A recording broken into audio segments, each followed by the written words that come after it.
Hello आणि welcome, सर्वांचं स्वागत आहे. तर जेईच्या आता आपण ॲडव्हान्सची तयारी करणार आहे आणि त्याच्यामध्ये आजपासून रोज आपण एक एक PYQ सॉल्व करूया, ठीक आहे. आणि त्यातला कन्सेप्ट समजून कसं सॉल्व करू शकतो.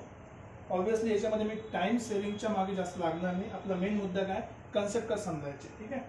चला, तर पहिला क्वेश्चन आहे मागच्या वर्षीचा ॲडव्हान्सचा की एक फंक्शन दिलं आहे. फंक्शन म्हटलं आहे की कंटिन्युअस आणि डिफरन्शिएबल. याचा अर्थ काय होते की ते फंक्शन कंटिन्युअस आहे आणि त्याला आपण डेरिव्हेटिव्ह काढू शकतो प्रत्येक पॉईंटला, कंटिन्युअस पण आणि डिफरन्शिएबल पण.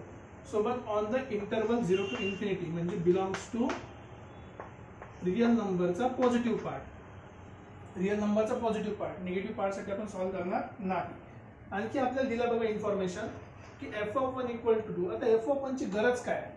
बघा, जेव्हापर्यंत आपण फंक्शन काढत नाही तेव्हापर्यंत आपण f(1) चा यूज करणार नाही. आणि फंक्शन काढल्यावर पण f(1) केव्हा यूज करतो आपण की एखादी व्हॅल्यू आपल्याला जर काढायची असेल, फॉर एक्झाम्पल एखादा सॉल्व्ह केल्यावर कॉन्स्टंट आलं, तर कॉन्स्टंट आल्यानंतर त्या कॉन्स्टंटची व्हॅल्यू काढण्यासाठी आपल्याला एक लिमिटिंग कंडिशन किंवा बाउंड्री किंवा इनिशियल कंडिशन पाहिजे असते. ती आहे ही इनिशियल कंडिशन. आता लॉजिक इथे समजायला पाहिजे की जसे इनिशियल कंडिशन आली, इनिशियल कंडिशन केव्हा येते? एखाद्या कॉन्स्टंटची व्हॅल्यू काढायसाठी. आणि इथे कॉन्स्टंट का राहणार आहे किंवा भेटणार आहे जेव्हा आपण फंक्शनला इंटिग्रेट करू. फंक्शनला जर इंटिग्रेट करायचं असेल तर इंटिग्रेट करायच्या आधी डेरिव्हेटिव्ह काढावं लागेल. इंटिग्रेट करायसाठी डेरिव्हेटिव्ह पाहिजे ना, तर आपण डेरिव्हेटिव्ह काढावं लागेल, हे समजलं इथे. आता बघा काय म्हटलंय, लिमिट दिलाय. जर तुम्हाला लिमिटचा कन्सेप्ट माहिती असेल तर लिमिट एक्झिस्ट करायसाठी काही बेसिक कंडिशन्स आहे. कुठल्या कंडिशन आहे की x टेन्स टू, समजा t टेन्स टू x आहे. इथे जर मी x पुट केलं तर x चा पॉवर 10 f(x), x चा पॉवर 10 f(x), दोन्ही व्हॅल्यू सारख्या, वरती 0 झाला. हा पण x चा पॉवर 9, हा पण x चा पॉवर 9, हा पण झाला 0.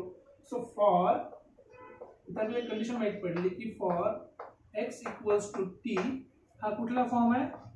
0/0 फॉर्म आहे. जेव्हा कधी 0/0 फॉर्म आहे आणि त्याच्या लिमिटची व्हॅल्यू आहे, लिमिट एक्झिस्ट करते. जर लिमिटची व्हॅल्यू आहे तर लिमिटची व्हॅल्यू केव्हा पॉसिबल आहे 0/0 साठी? जेव्हा आपण एल हॉस्पिटल रूल अप्लाय करून वरती आणि खाली डिफरन्शिएट करू शकतो. सो देअरफॉर बाय अप्लाइंग, कुठला फॉर्म लागला इथं? By applying L hospital rule. तुम्ही हॉस्पिटल म्हणते, तुम्ही हॉस्पिटल म्हणते, आपली चॉईस आहे. एल हॉस्पिटल रूल आपल्याला काय मिळणार आहे? वरचा डेरिव्हेटिव्ह सेपरेट आणि खालचा डेरिव्हेटिव्ह सेपरेट. चला आपण काढूया. So limit t tends to x, वरचा डेरिव्हेटिव्ह काढा. t तर कॉन्स्टंट आहे, सध्या t ची काहीतरी व्हॅल्यू आहे. t कॉन्स्टंट आहे, t चा पॉवर 10 आणि हा झाला f'(x). ठीक आहे, लेट मी चेक दिसतंय का आता? ओके, ठीक आहे, थोडंसं लाईट येत आहे. ओके, आता लाईट नाही येत आहे. सो t चा पॉवर 10 f'(x). f(t) कॉन्स्टंट आहे, सो मायनस f(t) बाहेर काढला आणि इथे x चा पॉवर 10 चा डेरिव्हेटिव्ह काढला की 10 × x चा पॉवर 9. खाली डिफरन्शिएट करा. t to the power 9 constant आहे, तो 0 झाला. मायनस 9 टाइम्स x चा पॉवर 8 इक्वल्स टू किती भेटला? 1. आता इथे जर आपण t ची व्हॅल्यू पुट केली तर 0 होणार नाही, कारण की खाली कुठेही 0 नाही. म्हणजे याच ठिकाणी ह्या दोन्ही व्हॅल्यूचा रेशो किती आला पाहिजे? 1. जर दोन्ही व्हॅल्यूचा रेशो 1 आला तर लिमिट पुट केल्यानंतर म्हणजे t च्या ठिकाणी x पुट केल्यावर हा x चा power 10 f'(x) minus f(x) into 10 times x चा पॉवर 9 इक्वल्स टू 1 होता. हा इकडे जाईल, हा झाला मायनस 9 टाइम्स x चा पॉवर 8 असं झालं आहे. Right, simple. आता आपल्याला f(x) पाहिजे, तर आपण काय करणार? x च्या पॉवर 10 ने डिवाइड करतो सगळ्याला, कारण की x चा पॉवर 10 आहे. सो x चा पॉवर 10 ने डिवाइड केला आपण, सो डिवाइड बाय x चा पॉवर 10, इथे पण x चा पॉवर 10 आणि इथे पण x चा power 10. Right, simplify, cancel out. एक पॉवर कमी झाला, इकडे 2 पॉवर कमी झाले. सो आपल्याला मिळालं बेसिकली f'(x) मायनस इथे 10 आहे, इथे x आहे, ठीक आहे, आणि f(x) इक्वल्स टू मायनस 9 हा झाला x चा स्क्वेअर, कारण की 8 मधून सबट्रॅक्ट केल्यावर आपल्याला x चा स्क्वेअर मिळाला. सिंपल आहे. आता असं पण एकदम लक्षात येणार नाही, पण याला जर तुम्ही y च्या फॉर्म मध्ये लिहिणार तर हा झाला फंक्शन म्हणजे काय असते?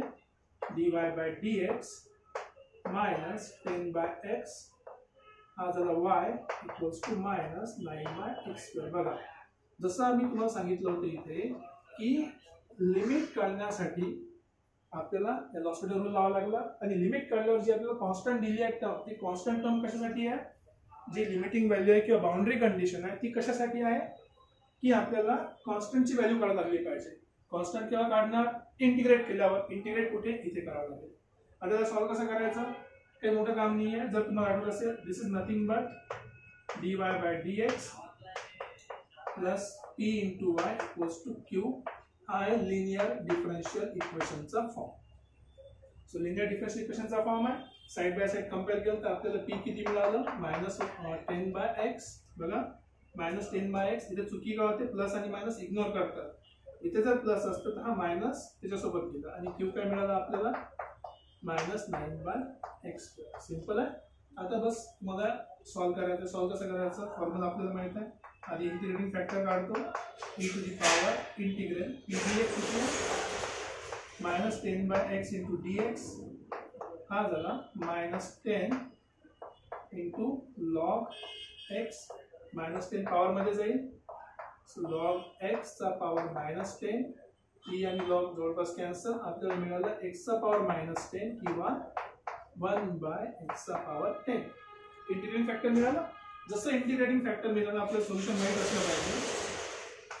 y into integrating factor is equals to integration of integrating factor into q dx आणि शेवटी प्लस c. बस व्हॅल्यू पुट करायचे, that's it. So y into integrating factor किती आहे, 1/10 इंटिग्रेटिंग 1/10, सॉरी नॉट 1/10, x चा पॉवर 10, इथे पण x चा power 10 into -9/x², -9/x² dx plus c. तुम्ही जर इंटिग्रेट केलं प्रॉपरली तर राईट इथे तर भेटलं y x चा पॉवर 10, नो प्रॉब्लेम. इथे झाला जर तुम्ही सॉल्व्ह केलं बरोबर तर -9/, हा -12 होतो वरती किती, ठीक आहे ऑलरेडी लिहून टाकतो तुम्हाला सॉल्व्ह करायसाठी. So e to the power 10 आणि 2 12, सो -12 dx आणि प्लस c. एकदम सिंपल सोल्युशन आहे. x चा पॉवर 10 इक्वल्स टू -9/12 चं इंटिग्रेशन होते 11, सो -11 x चा पॉवर 11. -11 वरती होता पॉवर मध्ये, तो खाली प्लस झाला आणि प्लस c. ठीक आहे, दॅट्स इट. आता c ची व्हॅल्यू काढायची आहे. एकदम सिंपल. f(1) पुट करा x च्या ठिकाणी, x च्या ठिकाणी 1 पुट केला. y इक्वल टू किती आहे, 2 आहे. सो 2/1 इक्वल्स टू हा झाला 9/11 minus cancel plus c. So therefore 2/12, so therefore c is equals to 2 minus 9/11. Solve करा. c इक्वल्स टू 22 मधून 9 गेले किती राहते, 13/11. c ची व्हॅल्यू भेटली 13/11. दोन्ही व्हॅल्यू इक्वेशन मध्ये पुट करा. हे तुमचं फायनल सोल्युशन तुम्हाला इथे मिळणार. सो फायनल सोल्युशन त्याच्यामध्ये y/x चा power 10 equals to y equal to काढायचं आपल्याला, इक्वल्स टू 9/11 x चा पॉवर 11 प्लस c किती आहे 13/11. Okay, x to the power 10 ने मल्टिप्लाय केलं वरती तर काय होईल, इथे राहिला फक्त y. इथे पॉवर 10 ने मल्टिप्लाय करा, एक पॉवर कमी होईल. सो 9/11x आणि प्लस 13/11 x चा power 10. So this is your final solution जे आपल्याला f(x) काढायचं होतं. चेक करा कंपेअर करायसाठी. So 9/11x plus 13/11 x to the power 10. Hence b is the right answer. तर या क्वेश्चन मध्ये आपल्याला 3 कन्सेप्ट शिकायचं होतं. लक्षात पडला. पहिला कन्सेप्ट काय होता की जर फंक्शन कंटिन्युअस आणि डिफरन्शिएबल आहे याचा अर्थ प्रत्येक ठिकाणी त्याचा डेरिव्हेटिव्ह एक्झिस्ट करतात. ठीक आहे.